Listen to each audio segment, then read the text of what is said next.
캘리포니아 지역의 신종 코로나 바이러스 감염증 사태 속에 폭염과 대형 산불, 대기 오염 등의 재난이 겹치면서 사중고를 겪고 있습니다. 캘파이어에 따르면 캘리포니아에서 발생한 대형 산불로 지금까지 35만 에이커가 소실됐다고 밝혔습니다. 고혈압과 당뇨병 환자가 코로나19에 감염 시 사망에 이를 수 있는 위협이 가장 큰 것으로 나타났습니다. 오렌지 카운티의 신규 확진자 수가 낮아지면서 오는 주말쯤 주정부 와치리스트에서 해제될 수 있을 것으로 전망됩니다. 오렌지 카운티에서 처음으로 코로나19로 인한 10대 사망자가 발생했습니다. 미 제약사 존슨앤존슨이 9월부터 신종 코로나 바이러스 감염증 백신의 3상 임상시험에 들어간다고 밝혔습니다. 차량 호출 서비스 업체 우버와 리프트가 운전사들을 직원으로 처우하라는 결정과 관련해 캘리포니아 법원으로부터 긴급유예 결정을 받은 후 서비스 중단 결정을 번복했습니다. 나스닥 지수가 사상 최고치를 또 경신했습니다. 특히 테슬라는 종가를 기록해 사상 처음으로 $2,000 고지를 돌파했습니다. 연방하원 의원이 한국인 근로자의 불법 취업 문제를 조사해달라고 국토안보부 산하 이민세관단속국과 세관국경보호국에 요구했습니다. 민주당 조 바이든 전 부통령이 오늘 전당대회에서 11월 대선의 후보직을 수락하는 연설을 합니다. 뉴저지주의 시의원을 뽑는 지방선거에서 우편투표를 이용한 부정선거가 확인됐습니다. 검찰의 납세자료 확보를 저지하려는 트럼프 대통령의 시도가 또 수포로 돌아갔습니다. 북한 김정은 국무위원장의 동생 김여정이 권한 일부를 이양받아 사실상 2인자로 위임 통치에 나섰다고 국정원이 밝혔습니다. 뉴욕 증시에서 주요 지수는 미국 실업 지표 악화에도 애플 등 기술 기업 주가 강세에 힘입어 상승 마감했습니다. LA 지역 내일 곳에 따라 약간 구름 낀 가운데 낮 최고 기온 90도, 밤 최저 기온 73도로 예보됩니다. 이상은 이 시간 주요 뉴스입니다. 이 시간 주요 뉴스는 공항에서부터 목적지까지 모바일 체크인과 첨단 공기순환 시스템을 통해 안전한 기내 환경과 여행을 제공하는 아시아나항공 제공입니다. 애청자 여러분 안녕하십니까? 조희정입니다. 안녕하십니까? 이균우입니다. 2020년 8월 20일 목요일 라디오 서울 이브닝 뉴스 1부입니다.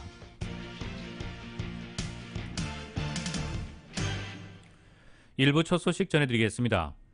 캘리포니아 지역이 신종 코로나 바이러스 감염증 사태 속에 폭염과 대형 산불, 대기 오염 등의 재난이 겹치면서 사중고를 겪고 있습니다. 뉴욕타임스는 캘리포니아주 북부 중부를 덮친 대형 산불군 가운데 가장 피해가 심각한 LNU 번개 복합파이어가 2배로 커지면서 피해 면적이 13만 1000에이커에 확대됐다고 밝혔습니다.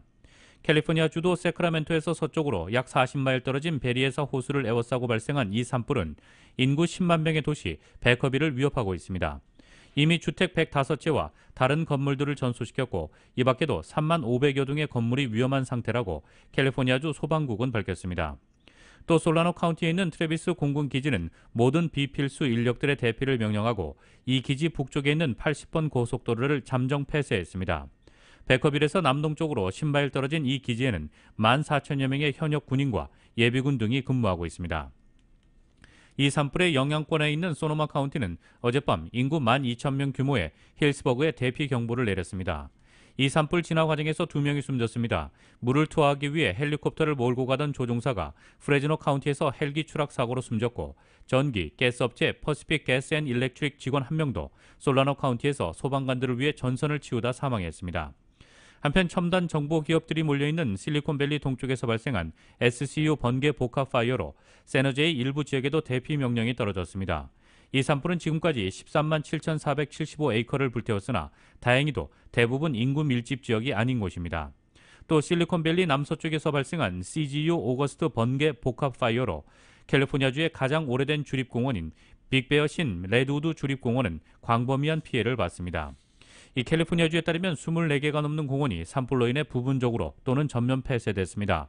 CGU 파이어로 인한 피해 규모는 4만 에이커로 확대됐고 주민 2만 8천여 명이 집을 떠나 대피했습니다. 캘파이어에 따르면 캘리포니아 북부, 중부에서 발생한 대형 산불로 지금까지 모두 거의 35만 에이커가 탔다고 밝혔습니다. 고혈압과 당뇨병 환자가 코로나19 감염 시 사망에 이를 수 있는 위험이 가장 큰 것으로 드러났습니다.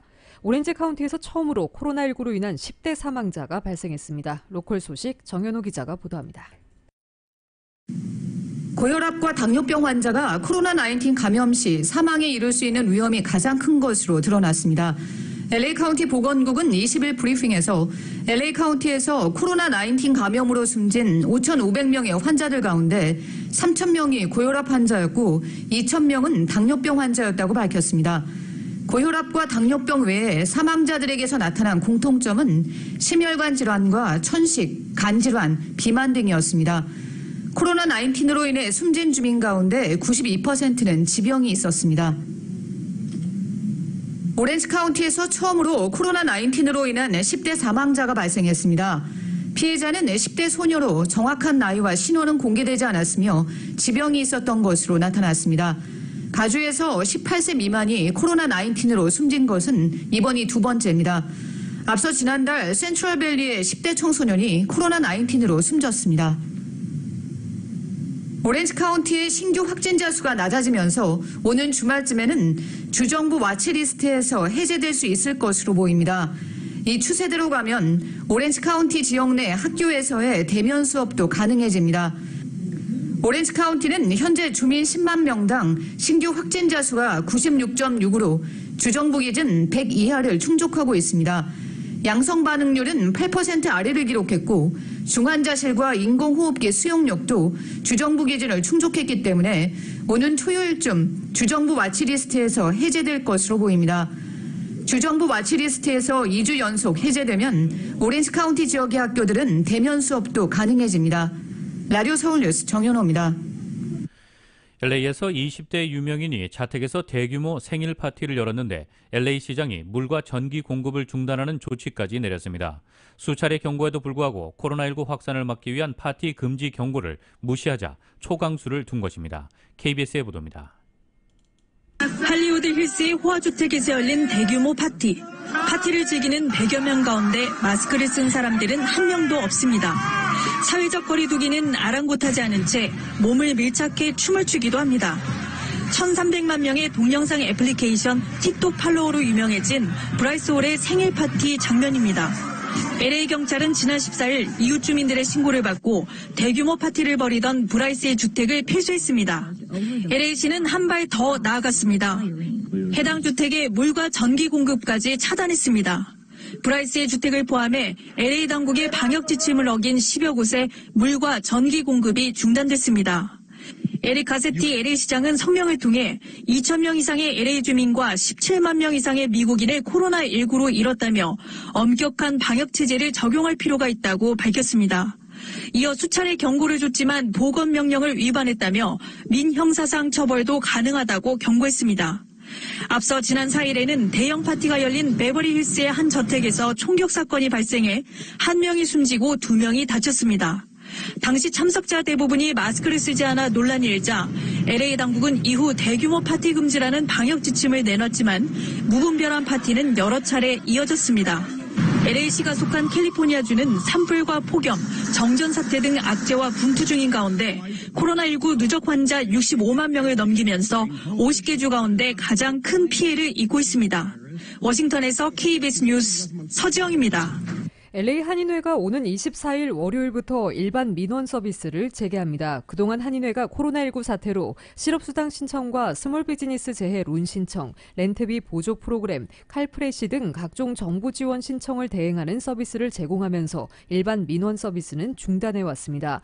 한인회는 24일부터 매주 월요일부터 금요일까지 아침 9시부터 오후 3시까지 SSI와 SSA, 메디칼 신청, 노인파트와 저소득층 아파트 입주 신청, 주리 듀티 등 일반 민원 서비스를 실시합니다. 한인회는 매일 회관을 소독하고 손소독제와 열화상 카메라 등 예방 조치들을 취해오고 있어 민원인들도 안심하고 찾을 수 있습니다. 미국에서 한국으로 입국하는 한인 미시민권자를 포함한 외국 국적자들은 코로나19 확진자일 경우 내지부터 격리 입원 치료비를 본인이 전액 부담해야 합니다.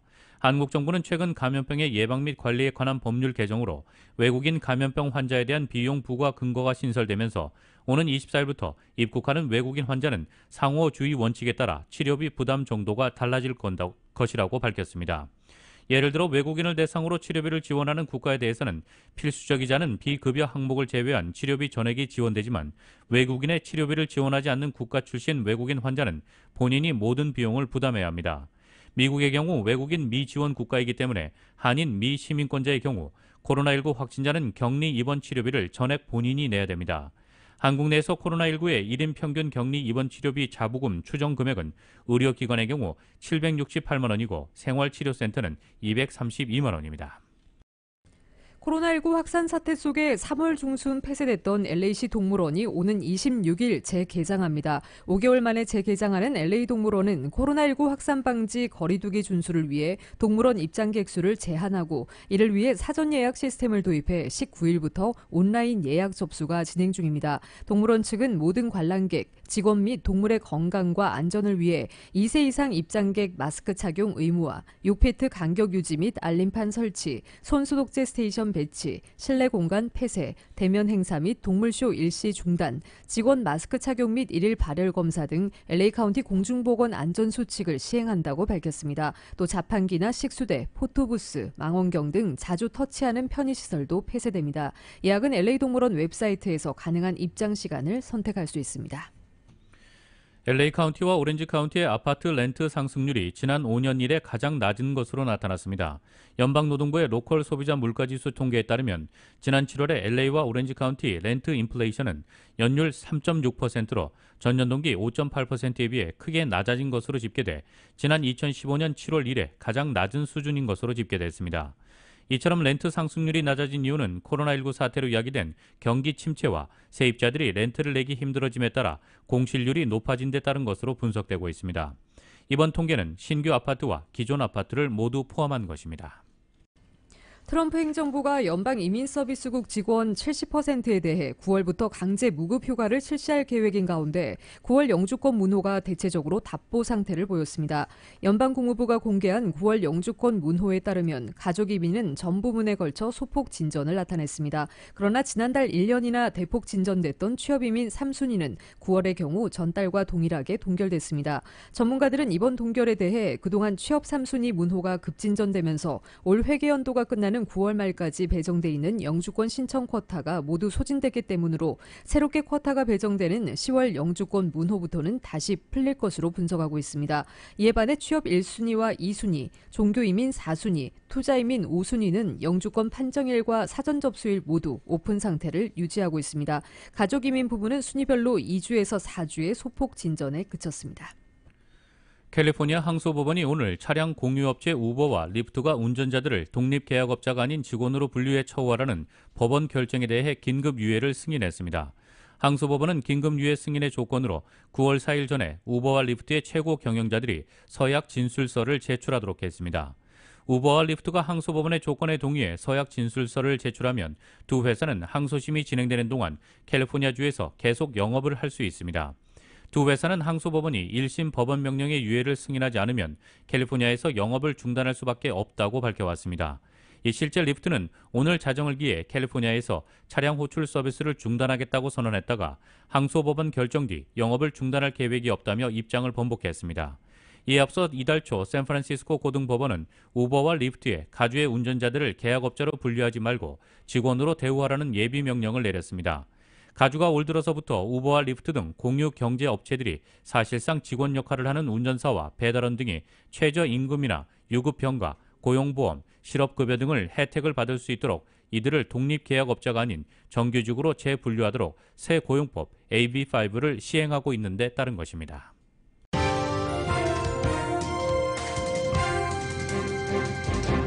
라디오 서울 이브닝 뉴스 일부 함께하고 계십니다. 이 시간은 LA와 가든그로브 두 곳에서 모시는 금강안경 검안과 1250만 불 교통사고 최고보상 교통사고 전문 천재 변호사 리차드 호프만, 빛으로 태어나는 당신은 카오나 미인, 100% 근적외선 마스크는 카오나뿐입니다. 정직한 빛 카오나 LED 마스크. 한국홈쇼핑은 유일하게 온라인과 오프라인 종합 고객 서비스를 제공합니다. 한국홈쇼핑 공동 제공입니다. 미국 소식 전해드리겠습니다. 민주당 조 바이든 전 부통령이 오늘 전당대회에서 11월 대선의 후보직을 수락하는 연설을 합니다. CBS 방송에 따르면 바이든 전 부통령이 이날까지 포함해 대선 후보 선출을 위한 민주당 전당대회에 참석한 것은 모두 12번입니다. 바이든의 정치 경력은 무려 50년입니다. 1970년 카운티 의회 의원으로 정계에 입문해 29살 때인 1972년 델라웨어주에서 출마, 6년 임기의 연방상원의원에 최연소로 당선된 이래 내리 6선에 성공했습니다. 2008년 대선 때는 버락 오바마 대선 후보의 부통령으로 지명돼 이후 8년간 미국의 2인자를 맡았습니다.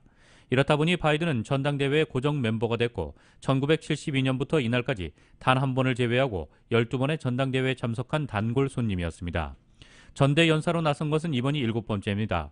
더욱이 이날은 자신의 48번 이 전당대회 참석 역사상 마침내 대선 후보로서 주인공이 되는 뜻깊은 의미를 지니고 있습니다. 민주당 전당대회에 나온 버락 오바마 전 대통령이 트럼프 행정부는 대선에서 이기기 위해 미국의 민주주의를 파괴할 것이라고 비판했습니다. 오바마 전 대통령은 이번 대선이 미국의 민주주의를 지키느냐 그러지 못하느냐의 중대한 선거임을 거듭 강조했습니다. KBS의 보도입니다. 미국 헌법을 배경으로 연설에 나선 오바마 전 대통령은 법의 지배를 역설했습니다. 대통령도 예외 없다고 했습니다. They believe that no one, including the president, is above the law. 그런데 트럼프 행정부에서 민주주의 제도가 위협받고 있다고 했습니다. Our proud reputation around the world badly diminished, and our democratic institutions threatened like never before. 트럼프 행정부는 대통령 선거에서 이기기 위해서라면 민주주의도 파괴할 수 있다고 경고했습니다. This administration has shown it will tear our democracy down if that's what it takes for them to win. 그래서 행동하는 시민, 깨어있는 시민의 힘이 필요하다고 했습니다. 투표해서 민주주의를 지키라는 겁니다. Do not let them take away your power. Do not let them take away your democracy. Make a plan right now for how you are going to get involved and vote. 트럼프 대통령은 트위터에서 오바마 전 대통령이 바이든 후보 지지를 거부했고 심지어 출마를 막으려 했다고 주장했습니다. 이제 와서 자신을 비판하며 바이든 지지 연설하는 게 위선 아니냐는 겁니다. 민주당은 이곳 시간 오늘 밤 대선 후보로 지명된 바이든의 후보 수락 연설을 마지막으로 전당대회를 마무리합니다. 다음 주부터는 공화당 전당대회가 이어집니다. 워싱턴에서 KBS 뉴스 김홍규입니다. 트럼프 대통령이 민주당 전당대회 마지막 날 조 바이든 대선 후보의 고향이 있는 펜실베니아주를 찾아 최악의 악몽이라고 맹폭했습니다. 트럼프 대통령은 올드포지의 마리오티 건축자재 건물 밖에서 조 바이든이 미국을 실망시킨 지난 반세기에 관해 연설했다고 백악관 측이 전했습니다. 올드포지는 바이든 전 부통령이 어린 시절을 보낸 고향 스크랜턴의 바로 옆 동네입니다. 트럼프 대통령은 연설에서 바이든 전 부통령을 겨냥해 그는 지난 반세기 동안 워싱턴에서 우리나라를 팔아먹고 일자리를 벗겨먹고 다른 나라들이 우리의 일자리를 훔치도록 하면서 시간을 보냈다며 바이든 전 부통령이 집권한다면 악몽이 될 것이라고 말했습니다. 이어 바이든 전 부통령에 대해 극좌의 꼭두각시라는 이념 공세를 계속했으며 어떤 전임 정권도 트럼프 행정부만큼 성취해내지 못했다며 치적 자랑도 이어갔습니다. 트럼프 대통령은 민주당 전당대회가 시작되는 시간에 맞춰 폭스뉴스와 인터뷰를 할 예정으로 바이든 전 부통령의 수락 연설 직전에 관심을 가로채려는 김빼기 전략으로 풀이되고 있습니다. 뉴저지주의 시의원을 뽑는 지방선거에서 우편투표를 이용한 부정선거가 확인됐습니다. 뉴욕타임스는 오늘 뉴저지 고등법원이 전날 패터슨 시의회 선거에서 돌이킬 수 없는 부정이 확인됐다는 이유로 재선거를 명령했다고 보도했습니다. 뉴욕타임스에 따르면 5월에 열린 뉴저지주 패터슨 시의회 선거는 모든 유권자를 대상으로 보편적 우편투표로 진행됐습니다. 그러나 선거 과정에서 우체국 직원들이 우편투표 용지 수백 장이 한꺼번에 묶여있는 것을 발견해 당국에 신고했습니다. 뉴저지주 검찰은 수사를 통해 시의회 선거에서 최다 득표를 한 알렉스 멘데스 등 4명을 지난 6월 기소했습니다. 실제 트럼프 재선 캠프는 뉴저지주 고등법원의 판결이 나오자 보편적 우편투표는 재앙을 부를 것이라는 반응을 내놨습니다. 그러나 뉴욕타임스는 전문가들의 말을 인용해 우편투표가 선거 부정으로 이어질 것이라는 주장은 근거가 희박하다고 지적했습니다. 검찰의 납세자료 확보를 저지하려는 트럼프 대통령의 시도가 또 수포로 돌아갔습니다.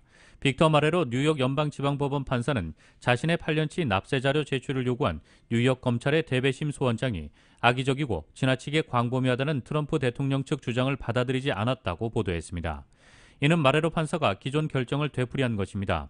지난달 연방대법원도 납세자료를 검찰에 제출해야 한다고 판결했으나 트럼프 측이 제기한 소환장의 다른 우려사항을 더 심리할 필요가 있다며 마레로 판사에게 사건을 돌려보냈습니다. 이번 사건은 트럼프 대통령의 성추문 입막음 의혹을 수사해온 뉴욕 맨하튼 지검이 지난해 트럼프 대통령의 회계법인인 마자스 USA에 8년치 납세자료 제출을 요구하면서 시작됐습니다. 특히 검찰은 최근 법원에 제출한 문건에서 트럼프 그룹에서 광범위하고 오랫동안 지속된 범죄 행위에 관한 언론 기사들을 근거로 제시하면서 트럼프 대통령의 회사가 금융, 보험 사기를 저질렀을 가능성까지 수사할 것임을 시사했습니다. 이날 법원의 결정에 트럼프 대통령의 변호인단은 즉각 상급 법원에 항소했습니다. 항소심 판결이 나올 때까지 걸리는 시간을 고려하면 오는 11월 대선 전까지는 검찰이 트럼프 대통령의 납세 자료를 손에 넣기 어려울 전망이라고 블룸버그 통신이 예상했습니다. 4년 전 대선을 전후해 트럼프의 최측근이자 핵심 브레인으로 활동했던 전 백악관 수석 전략가 스티브 배넌이 사기 혐의로 전격 기소됐습니다.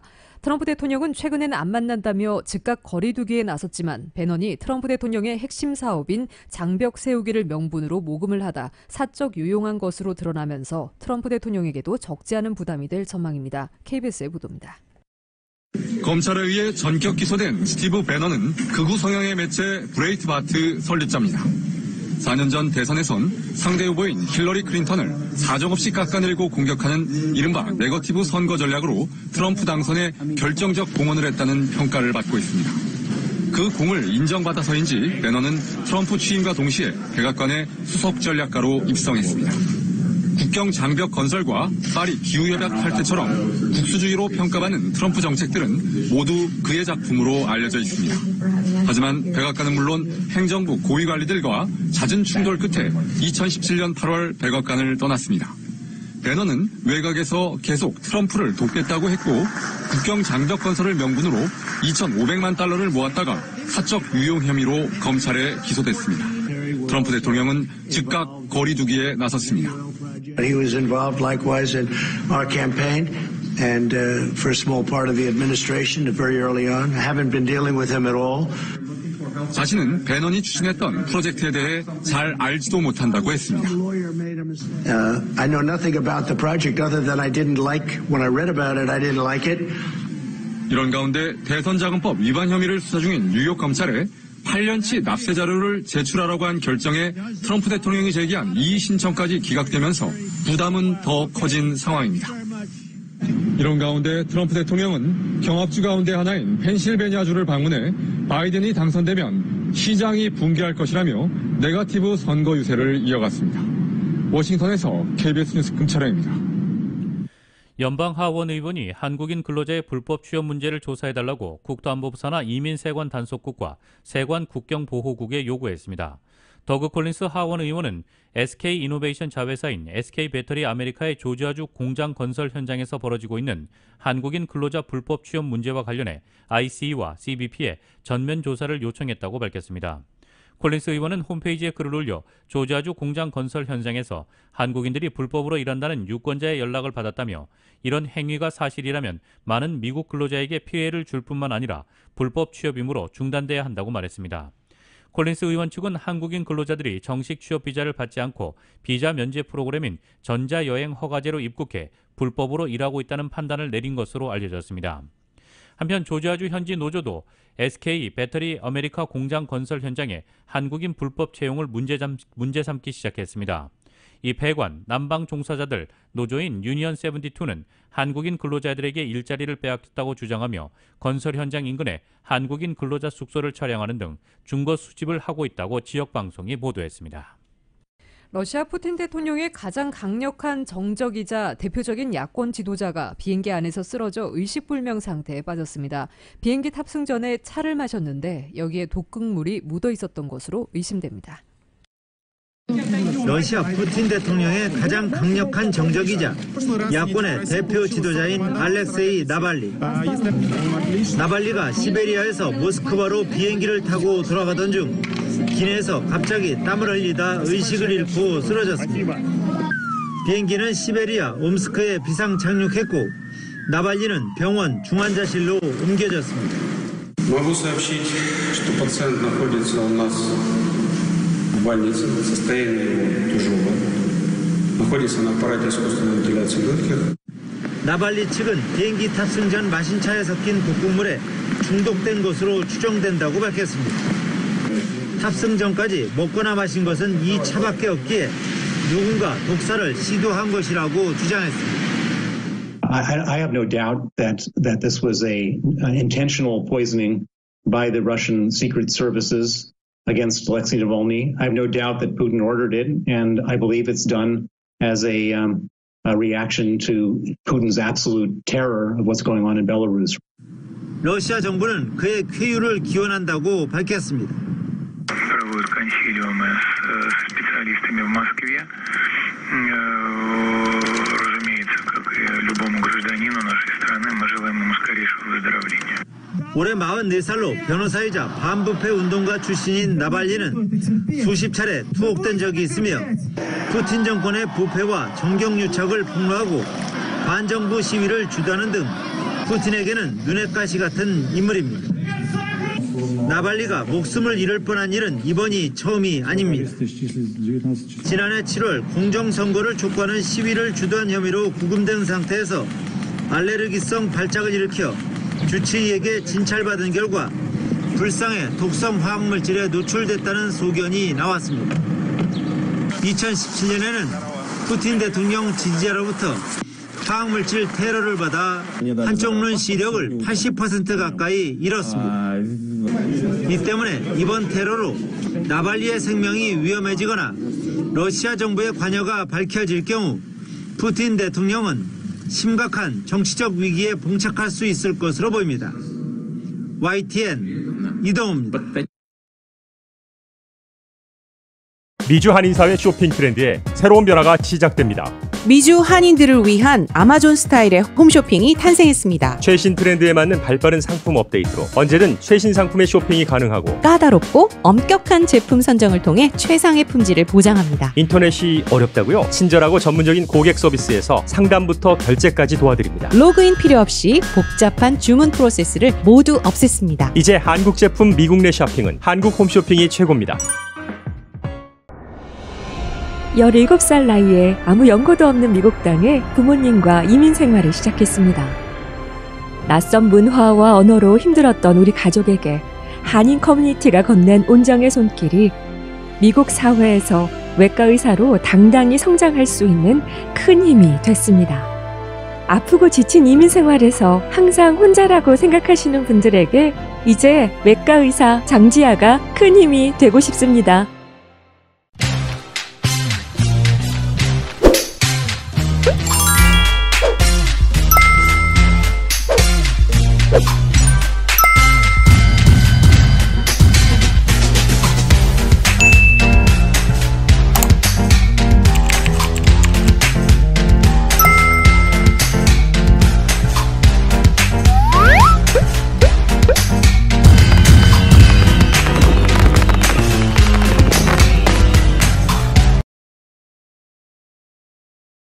한국 소식 전해드리겠습니다.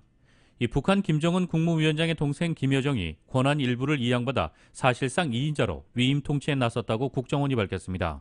다만 아직 후계 구도를 염두에 둔 것으로 분석되지는 않으며 여전히 김 위원장이 절대 권력을 가지고 있다고 설명했습니다. YTN입니다. 김정은 국무위원장의 동생인 김여정 북한노동당 제1부부장은 최근 잇단 대남 강경 발언으로 남북 긴장 관계를 고조시켰습니다. 김 위원장의 후계자로 자리매김하는 것 아니냐는 이야기가 나오기도 했는데 국정원은 김 부부장이 국정 전반의 권한을 위임받아 통치하고 있다고 밝혔습니다. 위임 통치란 말이 처음이에요. 오늘 위임 통치. 김여정이 이제 국정 전반에 있어서 위임 통치 하고 있다. 국정원은 김 부부장이 특히 대남 대미 전략을 총괄하고 김정은에게 보고하는 방식으로 통치에 나서고 있다고 설명했습니다. 여전히 김 위원장이 절대 권력이지만 김 부부장에게 2인자로서 힘을 실어준 겁니다. 김 부부장뿐만 아니라 경제와 군사 분야에 있어서도 핵심 인물들에게 권한을 이임했다고 전했습니다. 대미 대남 문제는 김여정이 총괄, 그리고 경제 분야는 박봉주랑 거기가 총괄, 군사 분야는 최부일이랑 이병철이 총괄, 그 모든 거를 다 중간에 김여정이가 있는 것이 아니고. 국정원은 김 위원장이 통치 9년 차를 맞아 권력 장악에 대한 자신감을 바탕으로 국정 수행 체계에 변화를 가져왔다고 분석했습니다.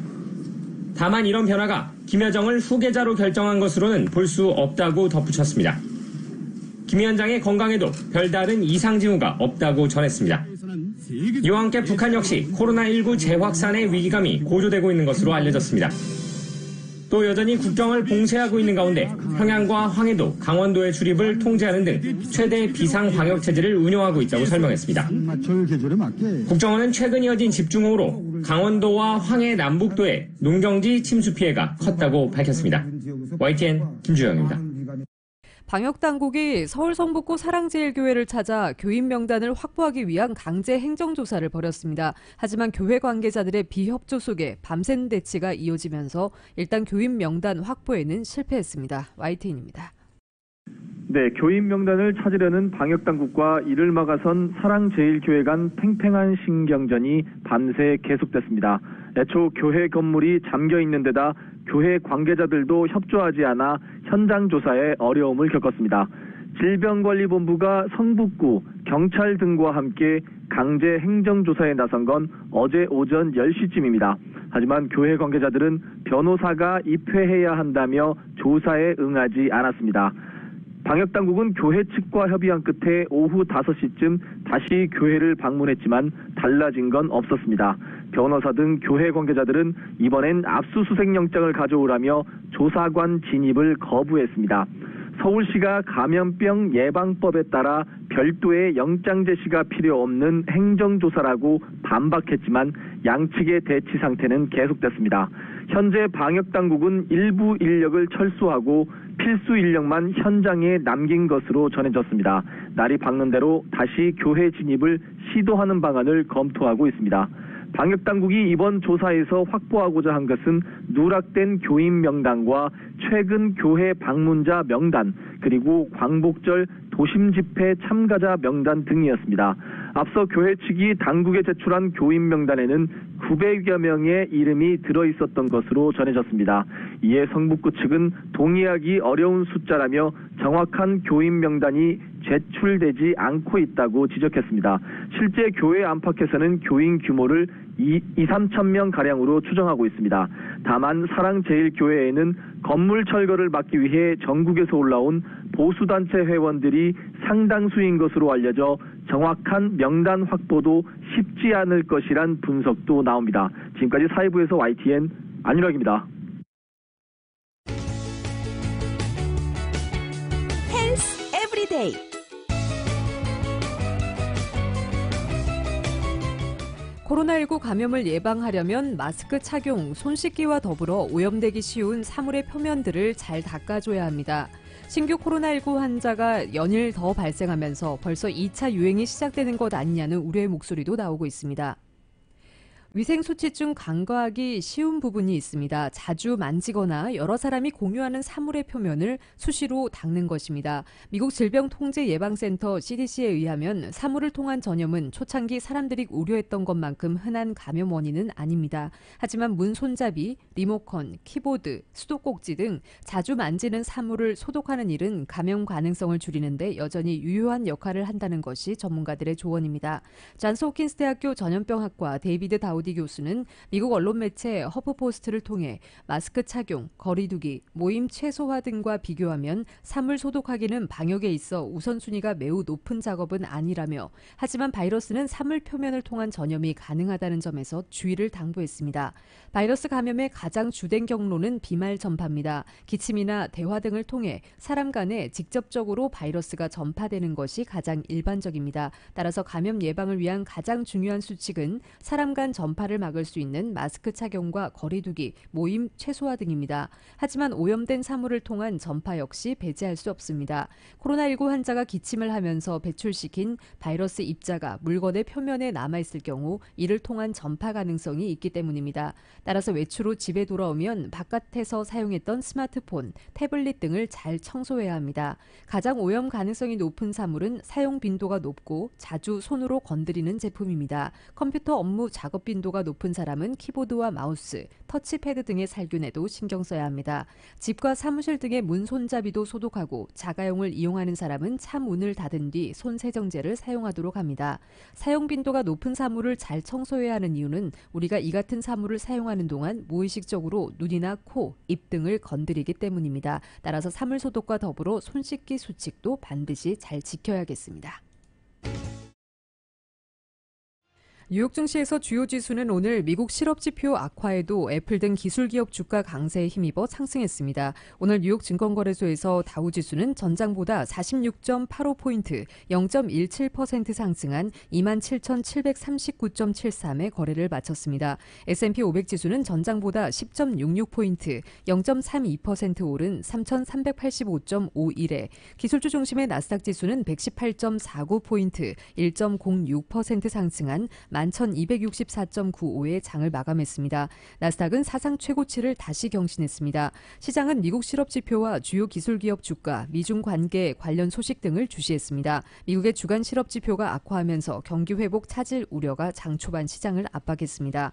주요 지수는 하지만 애플 등 핵심 기술기업들의 주가가 강세를 보인 데 힘입어 상승세로 돌아섰습니다. 이날 업종별로는 기술주가 1.44% 올랐고 커뮤니케이션도 1.37% 상승했습니다. 에너지는 2.13% 하락했습니다.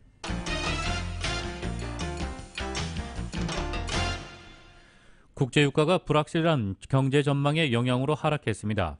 뉴욕 상업거래소에서 9월 인도분 서부 텍사스산 원유는 배럴당 0.8% 떨어진 42.58달러의 장을 마감했습니다. 현재 원유 과다 공급량이 하루에 231만 배럴에 달한다는 석유 수출국 기구 내부 보고서가 언론에 보도된 것이 이날 유가 하락의 직접적인 원인으로 꼽히고 있습니다. 또한 미국의 신규 실업수당 청구 건수가 다시 100만 건 이상으로 뛰어오르면서 신종 코로나 바이러스 감염증 사태 이후 고용시장 회복이 만만치 않다는 전망이 확산한 것도 투자 심리에 영향을 미쳤다는 분석이 나오고 있습니다. 국제 금값은 이틀 연속 하락했습니다.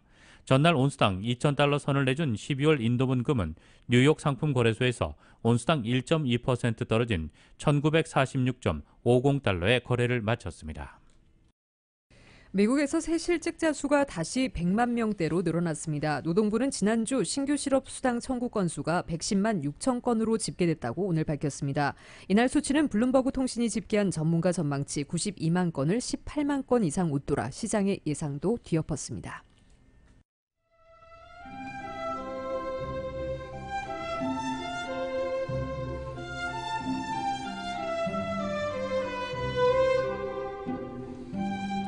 (8월 20일) 목요일 오늘 밤과 내일 날씨입니다. 금요일인 내일도 오늘 같은 날씨가 반복되겠습니다. 내일 오늘보다 낮 기온 1, 2도가량 오르겠습니다. 이런 날씨는 주말인 토요일까지 계속되겠고 일요일부터는 낮 기온 조금 내려가면서 폭염의 기세도 조금 꺾이겠습니다. 토요일까지는 밤 기온도 여전히 70도를 웃돌면서 후덥지근한 날씨를 보이겠습니다. LA 한인타운의 내일 낮 최고 기온 90도, 밤 최저 기온 73도입니다. 오렌지 카운티 지역의 내일 낮 최고 90도, 밤 최저 75도, 벨리와 인랜드 엠파이어 지역 97도, 73도, 해안 지역의 내일 낮 최고 81도, 밤 최저 72도입니다. LA 지역 오늘 밤 대체로 흐린 가운데 5에서 10마일대 바람이 불겠습니다. 밤 최저 기온 72도입니다. 한국 날씨입니다. 비 소식이 있는 서울 등 중북부 지방은 더위의 기세가 약해지겠습니다. 서울의 오늘 낮 최고 기온 화씨 86도, 밤 최저 기온 화씨 74도입니다. 라디오 서울 이브닝 뉴스 1부 이 시간은 LA와 가든그로브 두 곳에서 모시는 금강안경 검안과 1250만 불 교통사고 최고보상 교통사고 전문 천재 변호사 리차드 호프만, 빛으로 태어나는 당신은 카오나 미인, 100% 근적외선 마스크는 카오나뿐입니다. 정직한 빛 카오나 LED 마스크, 한국 홈쇼핑은 유일하게 온라인과 오프라인 종합 고객 서비스를 제공합니다. 한국 홈쇼핑 공동 제공이었습니다. 미주 한인사회 쇼핑 트렌드에 새로운 변화가 시작됩니다. 미주 한인들을 위한 아마존 스타일의 홈쇼핑이 탄생했습니다. 최신 트렌드에 맞는 발빠른 상품 업데이트로 언제든 최신 상품의 쇼핑이 가능하고 까다롭고 엄격한 제품 선정을 통해 최상의 품질을 보장합니다. 인터넷이 어렵다고요? 친절하고 전문적인 고객 서비스에서 상담부터 결제까지 도와드립니다. 로그인 필요 없이 복잡한 주문 프로세스를 모두 없앴습니다. 이제 한국 제품 미국 내 쇼핑은 한국 홈쇼핑이 최고입니다. 17살 나이에 아무 연고도 없는 미국 땅에 부모님과 이민 생활을 시작했습니다. 낯선 문화와 언어로 힘들었던 우리 가족에게 한인 커뮤니티가 건넨 온정의 손길이 미국 사회에서 외과 의사로 당당히 성장할 수 있는 큰 힘이 됐습니다. 아프고 지친 이민 생활에서 항상 혼자라고 생각하시는 분들에게 이제 외과 의사 장지아가 큰 힘이 되고 싶습니다.